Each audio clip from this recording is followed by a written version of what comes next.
Oi, gente, Pai e Senhor, eu sou o Gabriel. Eu sou o Leco. Eu sou o Yuri. E hoje nós estamos na lição 8 e temos como tema principal a profecia profecia na na experiência experiência pentecostal. Texto do dia. O texto do dia que se encontra em 1 Coríntios capítulo 14, versículo 37, diz dessa maneira: Se alguém cuida ser profeta ou espiritual, reconheça que As coisas que vos escrevo são mandamentos do Senhor. Quando Deus deu origem aos dons espirituais, Ele fez para a edificação da igreja. Antes de 1 Coríntios, não existia uma epístola ou então algo que eles pudessem consultar para saber a ordem, ou saber como orientar, saber como utilizá-los. Então, Deus levantou profetas no Antigo Testamento, como Samuel, Elias, Eliseu. No Novo Testamento também tem Paulo, Pedro e Ágabo. E outros que a gente não sabe, não conhece, mas existiram também. Então, nessa introdução aqui da lição 8, queremos destacar que a profecia ela teve um papel muito importante no Antigo e também no Novo Testamento, e tem importância hoje nos nossos dias. A base para isso, antes de 1 Coríntios, vamos dizer que não tinha detalhadamente, não sido escrita, mas hoje em dia temos sim uma epístola que é destinada aos coríntios, aquela cidade de Corinto, que contém alguns relatos detalhados para você poder utilizar os dons espirituais da forma certa. Tópico 1. Esclarecendo os termos. profeta, dom ou ministério. A gente vai tentar diferir um do outro nesse momento. A profecia é uma mensagem espontânea da parte de Deus para um indivíduo ou a um grupo de pessoas com o intuito de edificar, consolar e exortar e revelar o futuro. Essas são as características da profecia bíblica. A Bíblia ela menciona, tem que ter essas três faces: edificar, consolar e exortar. Fazer também uma revelação a respeito do futuro. Quando Paulo fala aos Efésios no capítulo 4, que ele menciona também a profecia como um dom ministerial, está ligado à pregação. É uma pregação da palavra, o ensino na palavra. E ele diz lá que a uns deu como profetas, apóstolos, evangelistas. Então ali vem como um dom ministerial, e a profecia ali está ligada à pregação, ao ensino da palavra. Neste caso aqui, os profetas são aqueles que pregam a palavra. A profecia é como uma mensagem que exorta, que conforta, que edifica e que traz algo a respeito do futuro. E no capítulo 4 de Efésios, ela é um dom ministerial ligado à pregação da palavra. Lembrando, Lego, que em Efésios capítulo 4, as pessoas que são consideradas profetas, elas são apenas consideradas porque estão pregando a maior profecia, a Bíblia, a palavra de Deus. A pregação da palavra de Deus. No Novo Testamento temos duas palavras interessantes que vamos agora destacar. Quais?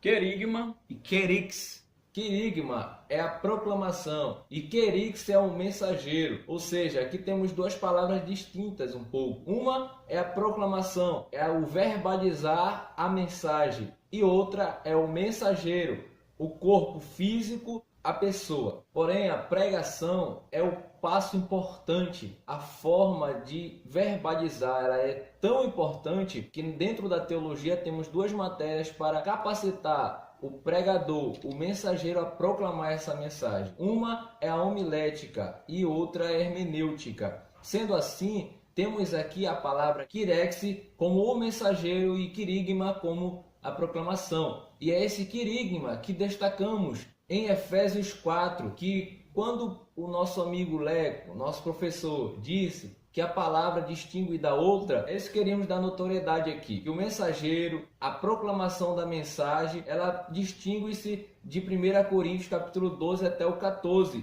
A profecia em Coríntios é distinguida de Efésios capítulo 4, que é um dons ministeriais. E vale ressaltar, Yuri, que essa mesma referência de querigma que fala de Efésios 14 é a mesma que Jesus ele usa quando ele dá a instrução lá em Marcos, diz assim: ide por todo mundo e pregai o evangelho. Esse evangelho é a mensagem, é o querigma. Então, essa é a referência de Efésios, que também está falando da mensagem, a mensagem do evangelho. Então, o texto que o Leco acabou de proferir, Marcos 16:15, e também Romanos capítulo 10, versículo de número 14, Leco, os textos aqui dão uma semântica da proclamação, da pregação do evangelho, da Bíblia, e não de uma forma profetizada, não de uma forma do dom de profecia. Quando nós vamos verificar nisso, é nítido, é claro que Jesus, como o apóstolo Paulo, está dizendo da palavra, da pregação da Bíblia, e não um dom de profecia sendo manifestado. A profecia é trazida pelo Espírito Santo. Todos nós sabemos que a pregação ela é uma proclamação, ela é um anúncio da palavra de Deus. A palavra profeteia, ela significa profecia, e não é a mesma coisa que pregação. Pregação é o estudo da palavra, e a profecia é a mensagem dada por Deus. Como o Leco já falou aqui, para trazer para o seu povo a edificação, exortação e consolação. E ainda revelar coisas futuras. Nisso, uma pessoa que traz a profecia, ela é literalmente considerada como um profeta, é literalmente chamada de profeta. Onde que ela passa é o irmão profeta. Mas as suas palavras, elas são identificadas como uma profecia. Inclusive, a gente pode ver que Jesus, ele profetizou que Jerusalém é a cidade que matava os profetas, seria destruída, e que Pedro também negaria Jesus 3 vezes. Existem textos que podem qualificar, ou seja, definir o falante. É o caso de Atos, capítulo 11, versículo 28, que cita a história de Ágabo, como Yuri já mencionou aqui no início do vídeo. Ele era um profeta de Jerusalém. Essa história vai nos mostrar que Ágabo foi usado para entregar uma profecia. Ele se levantou no meio dos profetas, se identificando como Ágabo, e disse que durante um ano, o mundo inteiro passaria por uma grande fome. E isso realmente aconteceu, essa profecia se concretizou. Então, à luz do Novo Testamento grego, a profecia distingue-se da palavra de Deus. A proclamação do Evangelho, ela é distinguida da revelação do dom de profecia, relatado em 1 Coríntios. Tópico 2. A profecia nas Sagradas Escrituras. A profecia no Antigo Testamento e nos Evangelhos. Quando o autor aos Hebreus ele escreve no capítulo 1, versículo 1 e 2, ele fala das várias maneiras que no Antigo Testamento Deus havia estabelecido homens, grandes homens, para serem guias para o seu povo. Nós percebemos isso na pessoa de Moisés, um profeta que trazia a mensagem de Deus diretamente para o seu povo. E profetas que Deus havia usado para advertir o povo quanto aos seus erros. Deus havia levantado profetas para corrigir as falhas dos reis. Profetas sempre eram pessoas trazendo a mensagem divina de uma maneira bem ousada e corajosa. Profetas são homens corajosos no Antigo Testamento. Eles eram chamados de Nabi. Vale ressaltar que nem todos os que tiveram visões ou que falaram com anjos, eles eram profetas. E essa era a maneira em que Deus ele falava com os profetas. Através de sonhos, de revelações, de visões, de experiências. Eles recebiam profecias divinas. Mas só que nem todos que passaram por essa experiência, eles eram realmente profetas. Zacarias, por exemplo, ele viu, falou com um anjo, mas ele não foi considerado um profeta. Maria, igualmente, quando recebeu a notícia do nascimento de Jesus, o anjo visitou ela, falou com ela, mas ela também não foi considerada como profetisa. O Senhor manifesta a sua graça de diversas maneiras. Cada pessoa tem a sua experiência pessoal com Ele. Isso não qualifica ninguém a ter um dom. E isso é muito bom, Yuri, porque hoje a graça de Deus pela graça, todos podem ser usados, independente de ter o dom ou não. E aqui a gente volta a salientar um pouco do que nós estamos tratando nessa revista. Nós precisamos crer. E é o que precisa para Deus ele nos usar. A profecia depois do Pentecoste. Depois do Pentecoste, depois de Atos capítulo 2, temos várias referências de profecia bíblica, como nos casos de Jesus, Ágabo, Paulo e Pedro, entre outros que estão no Novo Testamento. Vale ressaltar uma revelação divina, uma profecia espontânea do Espírito Santo que se tornou livro, Apocalipse de João. Este livro foi uma revelação dada pelo Senhor a João, quando ele estava preso na ilha de Patmos. Então, um livro, uma profecia que venha do Senhor se tornou um escrito da Bíblia Sagrada. O próprio Timóteo, filho na fé do apóstolo Paulo, ele recebeu algumas profecias na sua cidade, na sua igreja. Paulo vai destacar isso no final da sua epístola, quando ele relaciona isso com o ministério de Timóteo. Parafraseando aqui que Paulo disse para Timóteo, ele disse mais ou menos assim: não despreze o dom que há em ti. Também ele vai dizer para não desprezar as profecias. Ou seja, após o Pentecoste, após Atos capítulo 2, existem várias referências que denotam a profecia no Novo Testamento. O Novo Testamento da Bíblia Sagrada também é os nossos atuais dias. Quantas pessoas estão assistindo esse vídeo e já receberam uma profecia partindo realmente do Senhor Jesus para a sua igreja? Quantos aqui já presenciaram o Senhor falando com a igreja e realmente foi verídico o contexto daquela profecia? Então, as profecias depois de Atos capítulo 2 ainda estão em evidência e nós acreditamos, aquilo que o Léo e o Gabriel sempre falaram, acreditem creiam que Deus manifesta os dons. E o mesmo texto que eu vou falar é o mesmo conselho que Paulo vai dar para Timóteo. Não despreze o dom, não despreze as profecias. Não desprezeis a profecia. E em 1 Coríntios, capítulo 14, versículo 29, Paulo recomenda que a profecia ela fosse julgada por outros profetas, para que todos possam aprender e assim também serem consolados. O ato da gente analisar e julgar uma profecia não é pra gente tentar contradizer o que Jesus está dizendo. Não tenta fazer isso, meu filho, que você pode se dar mal. Mas é pra gente evitar que alguém faça essas profecias da própria carne, de si mesmo, em nome de Deus. Aí, Gabriel, e é interessante porque muita coisa de ruim tem acontecido na igreja hoje, principalmente no meio pentecostal, por conta disso. De falsos profetas, de profecias da carne. Nós nos preocupássemos em entender essas vertentes e começar a não aceitar qualquer coisa, eu tenho certeza que a igreja ela teria um avançar muito mais saudável. E lembrando, Gabriel e Leco, que ultimamente verificamos várias profecias, entre aspas, até no quesito eleições. Pessoas profetizando nas eleições. E isso, sinceramente, de todo o meu coração e até uma opinião particular, é um pouco complicado. A profecia ela é algo do Senhor e ela vem para penetrar naquilo que realmente tem que ser visto, tem que ser manifestado. E muita gente hoje tem usado como se fosse um amuleto, como se fosse algo realmente para ganhar vantagem sobre si. A profecia carnal, essa realmente é.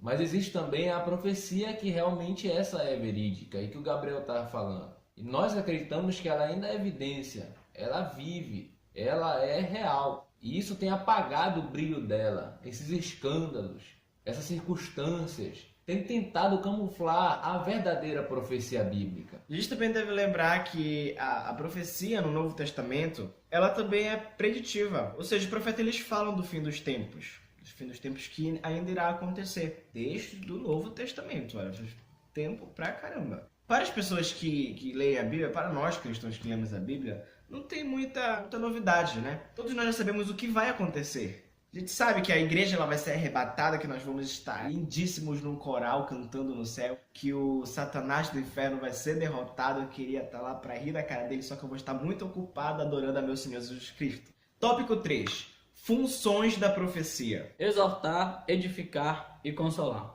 Quando Paulo ele fala no capítulo 14, versículo 3, ele diz que a profecia ela tem essas três funções: exortar, edificar e consolar. A finalidade dela é essa. Ela edifica, ela exorta e ela consola. Eu já repeti isso umas 5 vezes. E ambas funções têm o objetivo principal de fortalecer o corpo de Cristo. No grego, a palavra exortação ela é paramútia, que traz a ideia de encorajar. Quando ela exorta, ela também está dizendo um encorajamento. Ela também está falando de um encorajamento, de uma força a mais à pessoa que está recebendo, a igreja que está recebendo. Não tem somente a ideia de uma correção, mas sim de um fortalecimento. Aliás, essa ideia de exortação ligada àquela cajadada é um costume mais assembleiano de olhar a exortação. Edificar no grego quer dizer oikodome, que fala de trazer a base, de trazer algo que sustente algo. Inclusive é a mesma palavra que Jesus menciona quando ele diz: sobre esta pedra eu edificarei a minha igreja. A igreja está edificada em Cristo e por isso ela tem um sustento sólido. Quando nós falamos de edificação é algo que dê sustento, que dê força, que dê virilidade ao cristão, à igreja. Consolar no grego é paraklesin, que traz a ideia de despertar, de acalmar, de consolar alguém. A profecia ela tem que ter essas três funções, essas três vertentes, que ambas trazem a edificação da igreja, e ambas trazem o fortalecimento. Essa é a profecia bíblica genuína que Paulo está falando em Coríntios. E essa palavra, a gente estava conversando aqui no bastidores, ela aparece com paracletos. E é nada mais que a gente explicou nas lições anteriores, que o paracletos ou advogatos era aquele que aconselhava o que estava sendo julgado. Ou então era um amigo que tinha conselho sábio para a pessoa. Eu creio que o consolar com o Espírito Santo, ele gera nessa questão de consolar a igreja, da profecia vir para realmente ser um conselho sábio. Então, esse envolvimento aqui a gente estava debatendo sobre isso. Que está por vir. Jesus mesmo havia dito que surgiriam falsos profetas, em Marcos capítulo 13, versículo 22. Para que a profecia não serve como dom do Espírito Santo, a profecia não tem a funcionalidade de dirigir administrativamente a igreja. Ou seja, Sabemos que Deus capacita os líderes com o dom da sabedoria para poder organizar, administrar, orientar a igreja aqui na terra. Questões de horário de culto, questões de pintura de igreja, o dom da profecia não está relacionado a isso. A profecia também não serve para unir pessoas em casamento. Olha isso aí. Isso no século XXI tem sido bastante enfatizado. Pessoas que dizem ser profetas e vão em residências ou até mesmo no meio cristão acerca da igreja, do templo, e dizem assim: fulano, você vai casar com a fulana. A profecia ela não tem essa característica. Muito cuidado com isso. Se o relacionamento deu certo, você acreditou nisso e deu certo com essa pessoa que provavelmente foi mencionada, amém por isso. Mas a profecia ela não tem esse relacionamento, ela não vem para querer formar casais. Cuidado, muito cuidado. E também o dom de profecia não tem a característica de dar mandamentos novos. Devemos respeitar a integridade da Bíblia. Tem gente aí querendo introduzir palavras novas na Bíblia, no cânon sagrado. E isso é muito costume de pessoas que não leram realmente a Bíblia, pessoas que não entenderam o que está escrito. Traz à minha mente aqui a passagem em Atos capítulo 8, quando o eunuco estava lendo um trecho de Isaías e não estava entendendo o que lia, porque não tinha ninguém para explicar. Hoje em dia temos acessibilidade a YouTube, Facebook, etc. Até estudos na internet no Google. Tem que ter muito cuidado também com isso, cuidado com essas fontes no Google. Então hoje é mais fácil a gente entender a Bíblia pelos estudos que tem aí. Mas antes não era tão fácil. Então pessoas que estão nessa forma errônea de querer introduzir palavras novas na Bíblia Sagrada, cuidado, porque em Apocalipse capítulo 22... Jesus deu essa orientação: não retire nem coloque na Bíblia Sagrada palavras que não está lá, ou então palavras que está lá. E Yuri, só para completar, o apóstolo Paulo, ele também falando, acho que na primeira carta aos Coríntios, é o capítulo 4, ele fala assim lá que eles não ultrapasseis o que está escrito. Nós temos uma regra, uma forma de seguir a palavra de Deus, não podemos ultrapassar o que está na Bíblia.